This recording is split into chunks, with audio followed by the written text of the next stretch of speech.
Welcome to competitive canvas. আমি Asif Hasan, clerkship 2019 ব্যাচের selected candidate. Welcome to competitive canvas.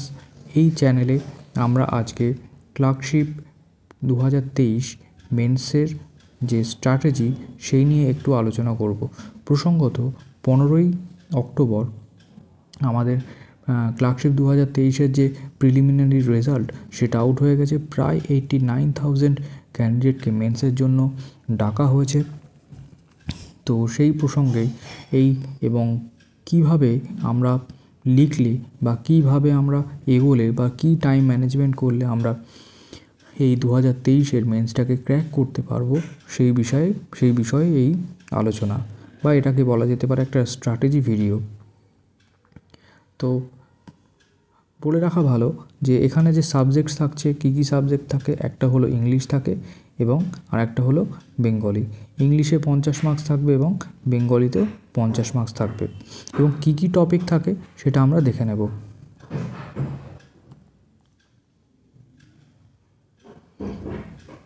Precis থাকবে হচ্ছে প্রেসি থাকবে, ইংলিশ বাংলা উভয়তেই থাকবে হচ্ছে প্রেসি, এবং রিপোর্ট রাইটিং থাকবে, তার সাথে থাকবে হচ্ছে ট্রান্সলেশন।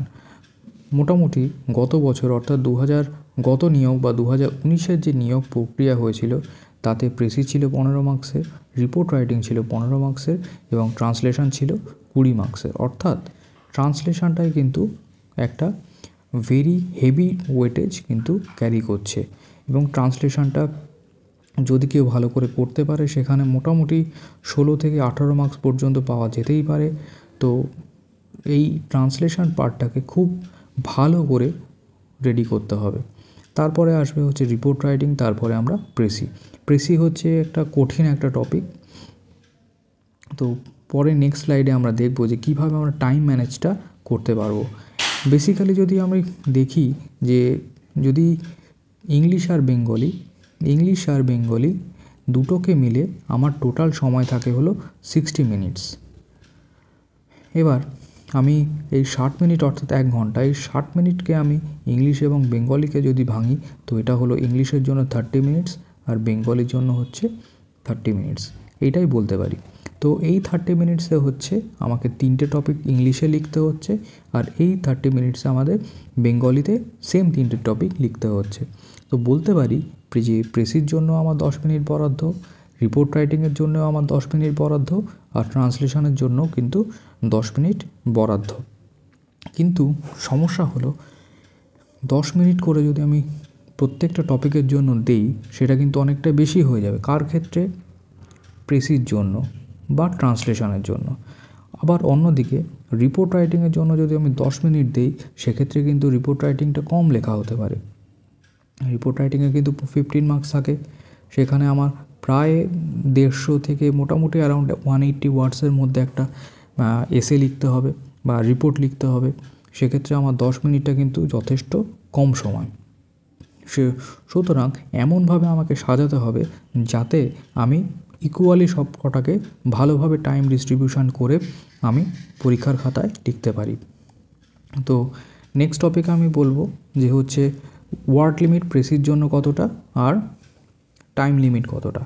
প্রেসির জন্য আমরা জানি যে একটা প্যাসেজ প্রথমে দিয়ে দেবে, সেই প্যাসেজটাকে মোটামুটি একটা অ্যাভারেজ করে কাউন্ট করতে হবে, করে তার 1/3 মধ্যে 1/3 যতগুলো ওয়ার্ড হবে তার মধ্যে কিন্তু লিখতে হবে। সাপোজ কোনো একটা প্যাসেজ আছে, সেখানে হচ্ছে 96টা ওয়ার্ড দেওয়া আছে, তাহলে 96 ইন্টু 1/3 যদি করি 3 তিরিকে 9, 3 দুগুণ 6, অর্থাৎ 32টা ওয়ার্ডের মধ্যে, বা 32টা তো এক্স্যাক্ট করা যাবে না, 32 ± 5, মানে 32 থেকে 5টা কমও হতে পারে বা 32 থেকে 5টা ওয়ার্ড বেশিও হতে পারে। এর মধ্যে কিন্তু আমাদের প্রেসি রাইটিংটা লিখতে হবে। প্রসঙ্গত যে আমি আগের স্লাইডে বলেছিলাম যে প্রেসির জন্য 10 মিনিট, রিপোর্ট রাইটিংয়ের জন্য 10 মিনিট, ট্রান্সলেশনের জন্য 10 মিনিট। তো আমি আমার স্ট্র্যাটেজি কীভাবে করেছিলাম সেটা নিয়ে একটু বলবো। যে প্রেসির জন্য আমি নিজেকে বরাদ্দ করেছিলাম 9 মিনিট। ঠিক আছে, 9 মিনিটের মধ্যে লিখব, 8 থেকে 9 এর মধ্যেই আমি প্রেসি রাইটিং, আমার ড্রাফট তৈরি করা, আমার টাইটেল দেওয়া, প্রেসিতে টাইটেল দিতে হয়, সেই টাইটেল দেওয়া, ড্রাফট তৈরি করা এবং ওয়ার্ড কাউন্টিং কেটে কুটে ছোটো করে বা বড় করতে হলে বড় করে 9 মিনিটের মধ্যে রেডি করতে হবে। নেক্সট আসি হচ্ছে ট্রান্সলেশনে তো ওয়ার্ড লিমিট বা টাইম বলতে সেরকম কিছু নেই, যেরকম প্যাসেজ থাকবে তার মধ্যেই ট্রান্সলেশনটা লিখতে হবে। তো এবার টাইমটা বলে দিই। মোটামুটি ট্রান্সলেশনের জন্য আমাদের টাইম ওই 5 থেকে 5 to 6 মিনিটস, এর বেশি নিলে কিন্তু যথেষ্ট ভুগতে হবে। যে আমি ট্রান্সলেশনের পিছনে যদি আমি সুন্দর করে ট্রান্সলেশন করলাম, যেহেতু এটাতে ওয়েটেজ বেশি আছে, 20 মার্কস থাকে, মোটামুটি 20 মার্কস থাকে, তো 20 মার্কসের জন্য আমি এখানে 10 থেকে 12 মিনিট যদি দিয়ে দিই তাহলে অন্য রাইটিংগুলো কিন্তু হ্যাম্পার হয়ে যাবে। সুতরাং ট্রান্সলেশনের জন্য আমাকে 5 থেকে 6 মিনিট টাইম দিতে হবে। এরপরে আসবো যে রিপোর্ট রাইটিং। এটা কিন্তু একটা খুব ভাইটাল একটা পার্ট, কেননা রিপোর্ট রাইটিং একটা নির্দিষ্ট স্ট্রাকচার থাকে, সেই স্ট্রাকচারের মধ্যে লিখতে হয়। মোটামুটি 2 থেকে 3টে প্যারা করলে তো খুবই ভালো হয়। তো সেটার জন্য ওয়ার্ড লিমিট প্রায় 150 থেকে 180টা ওয়ার্ড বলে দিতে পারে। আবার যদি বলে যে 15 মার্কস, তোমরা 150 থেকে 180 ওয়ার্ডসের মধ্যেই লেখার চেষ্টা করবে। এবার যদি পরীক্ষার প্রশ্নপত্রে যদি লিখে দেয় যে 200 ওয়ার্ডের মধ্যেই লিখতে হবে, তখন কিন্তু তোমাকে একটু বাড়িয়ে তখন লিখতে হবে। তো সেক্ষেত্রে কিন্তু চেষ্টা করবে যে 15 মিনিটের মধ্যে শেষ করার। রিপোর্ট রাইটিংটাকে 15 মিনিটের মধ্যে কীভাবে সূচনা করতে হবে, তারপরে প্যারাগ্রাফটা মোটামুটি কীভাবে লিখতে হবে, এইভাবে এগিয়ে কনক্লুশনের দিকে এগিয়ে যেতে হবে রিপোর্ট রাইটিংটা। অর্থাৎ রিপোর্ট রাইটিংয়ে 15 মার্কস, 15 মিনিট, ট্রান্সলেশনে ওই 5 থেকে 6 মিনিট, আর প্রেসির জন্য হচ্ছে 9 মিনিট। এইভাবেই আমরা কি করব, টাইম ম্যানেজমেন্টটা কমপ্লিট করব। তাহলে কিন্তু আমরা পুরো এর দিকে আমাদের যে লক্ষ্য সেদিকে আমরা এগিয়ে যেতে পারবো। আর বেঙ্গলিতেও কিন্তু সেম স্ট্র্যাটেজি ফলো করতে হবে। এখানেও যে 19-20 হতে পারে, কিন্তু মোটামুটি এই স্ট্র্যাটেজি, এই টাইম লিমিটের মধ্যে কিন্তু আমাদেরকে এগিয়ে নিয়ে যেতে হবে। এবার কয়েকটা রিপোর্ট রাইটিংয়ের টপিক দিয়ে বলে দিতে পারি বা আলোচনা করতে পারি, যেগুলো খুব ইম্পর্ট্যান্ট বোথ বাংলা এবং ইংলিশের জন্য। যেমন হচ্ছে ফার্স্ট বলছি, নাম্বার 1 হচ্ছে ট্রেন অ্যাক্সিডেন্ট। এগুলো হচ্ছে খুব কমন ইনসিডেন্টস, যেগুলো মোটামুটি প্রায় বিভিন্ন পরীক্ষাতে দেখা যায়। যে নাম্বার 1 হচ্ছে ট্রেন অ্যাক্সিডেন্ট, নাম্বার 2 হচ্ছে ব্যাঙ্ক রবারি, নাম্বার 3 হচ্ছে থেফট ইন হাউস, অর্থাৎ বাড়িতে চুরি হওয়া, আর নাম্বার 4 হচ্ছে বোট ক্যাপসাইজড ইন দামোদর রিভার, বা যে কোনো একটা নদীর নাম দিয়ে দিতে পারে, বা কোনো নদীর নামও না দিয়ে দিতে পারে। যে বোট ক্যাপসাইজড মানে বোট বা নৌকা উল্টে গেছে কোনো একটা নদীতে, এরকম করে দিতে পারে। এবং এটা হচ্ছে 2015 সালে এই কোশ্চেনটা এসেছিল। আচ্ছা, তারপরে হচ্ছে death due to LPG gas leak.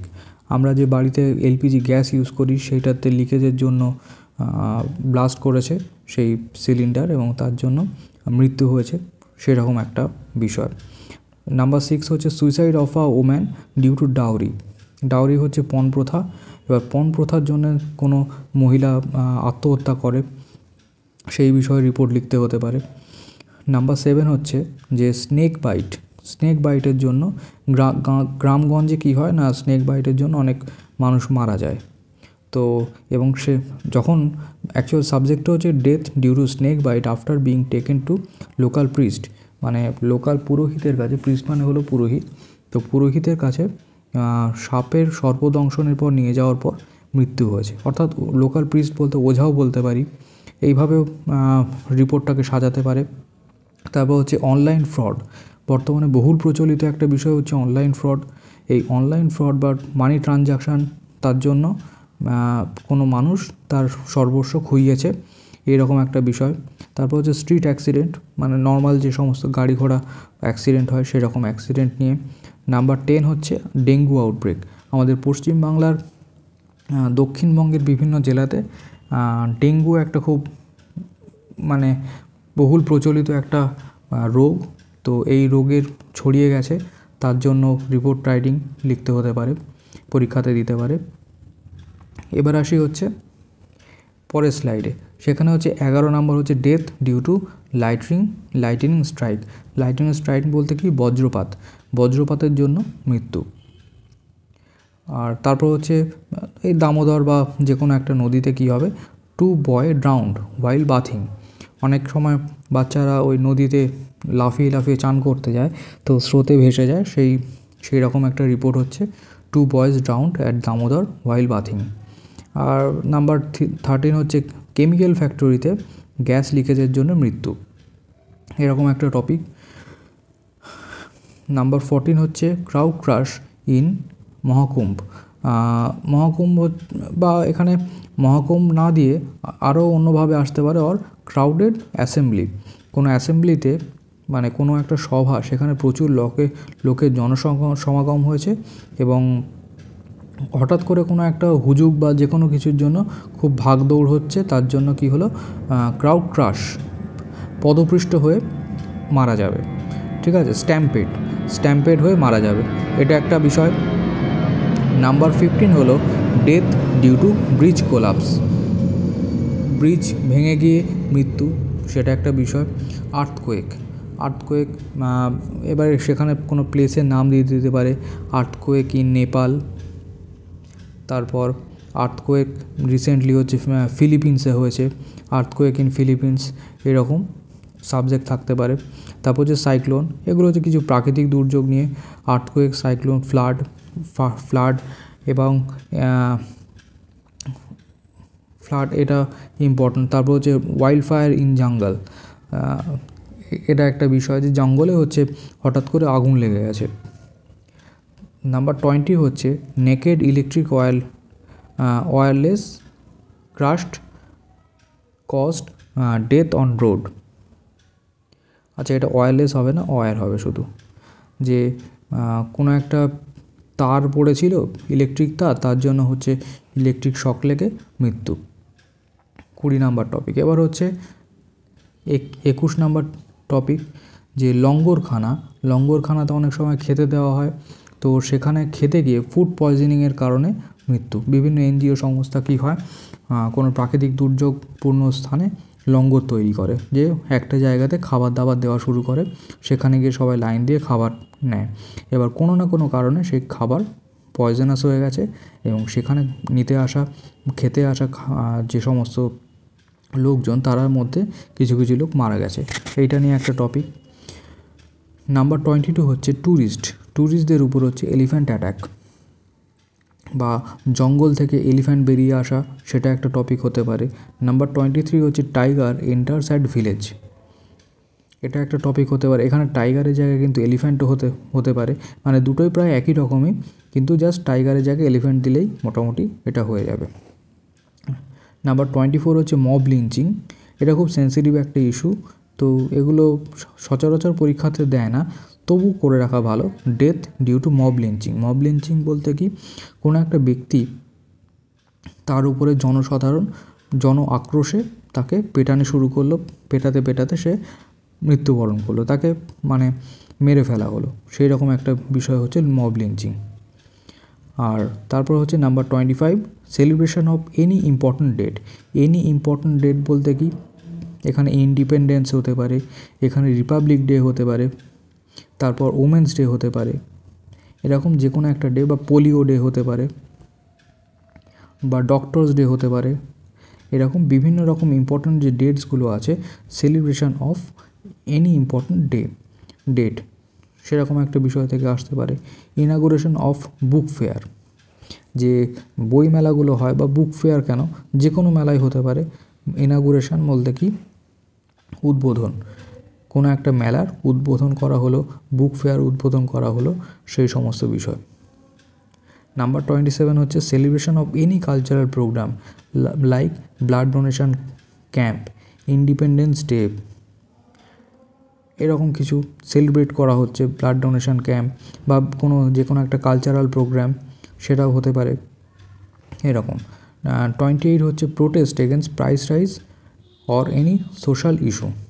Price rise আমাদের ভারতবর্ষ তথা পশ্চিমবঙ্গের একটা খুবই গুরুত্বপূর্ণ একটা বিষয়, তো বিভিন্ন জায়গায় অনেক সময় দেখা যায় এর প্রতিবাদ করা হয়। এই প্রতিবাদ নিয়ে কিন্তু এই 28 নম্বর টপিকটা, বা যে কোনো সোশ্যাল ইস্যু, যেমন রিসেন্ট কিছু রেপ কেস, এই সমস্ত কেসে নিয়ে কী হয়েছে, প্রোটেস্ট আমাদের পথে পথে দেখা গেছে। তো এরকম বিষয় নিয়েও টপিক আসতে পারে, পড়ে রাখা ভালো। তবে এগুলো খুব সেন্সিটিভ হয়, তো সচরাচর আসে না।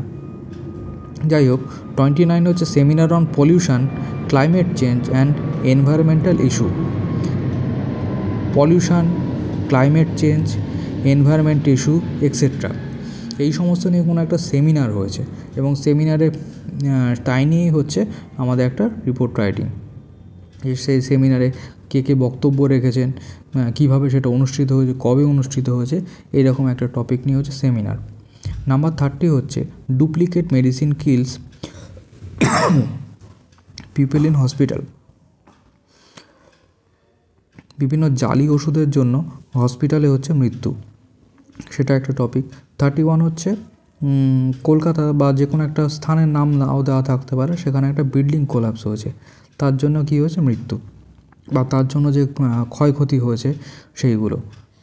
তো মোটামুটি একটা 31টা একটা সিরিজ বলা যেতে পারে, বা লিস্ট বলা যেতে পারে, সেটা আমি প্রোভাইড করলাম। তো আশা করি ভিডিওটি ভালো লেগেছে।